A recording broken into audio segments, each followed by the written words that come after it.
What if the clutter around you isn't just stuff? What if it's the weight of memories, trauma, and a lifetime of feeling like you had to save everything to be safe? What if the act of letting go wasn't about loss, but about finally releasing the grip that's been holding you in place?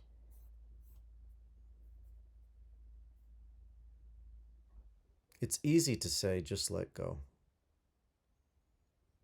But if you've ever found yourself frozen, standing over a pile of things you know you don't need, yet can't bring yourself to throw away, you might understand that it's never really that simple.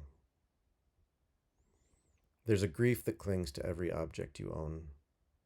It's the memory of a childhood forgotten, a time when nobody took care of you, when things were your comfort, your security.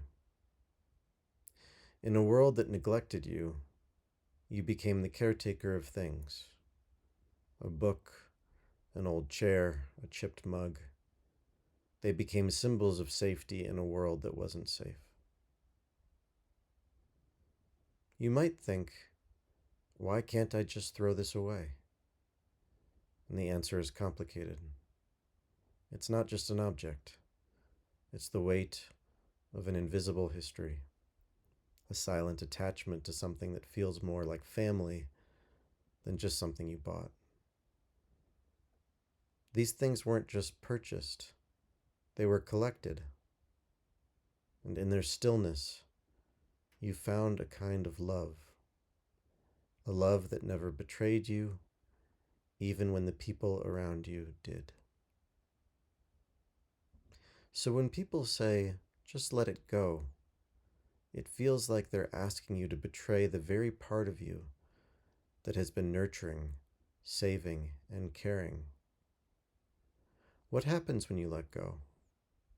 For many, it's not a sense of liberation, but a deep well of shame, guilt, and grief. Hoarding isn't about greed. It's about misplaced devotion.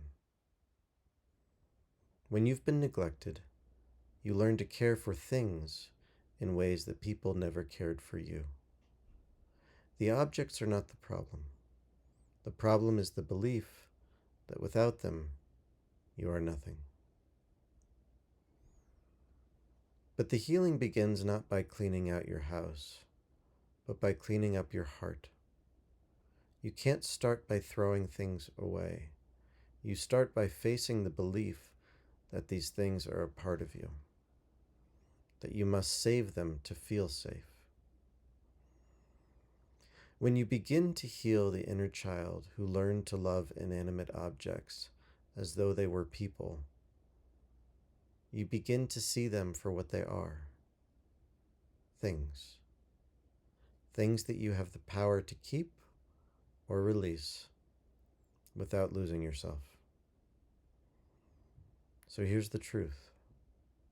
Letting go isn't about loss. It's about freedom. And that freedom doesn't come from the objects themselves. It comes from what's inside of you. The ability to love and care for yourself in ways that no object can ever replace.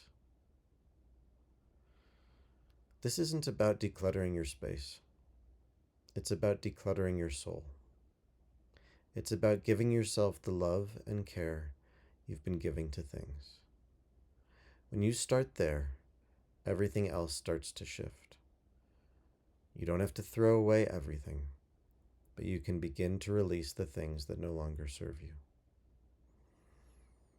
Because when you love yourself enough to release the emotional weight you've been carrying, you'll find that the things you hold on to won't hold you back any longer.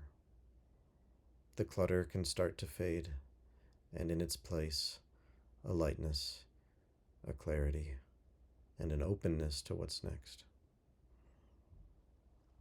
So ask yourself, what would it feel like to let go without fear?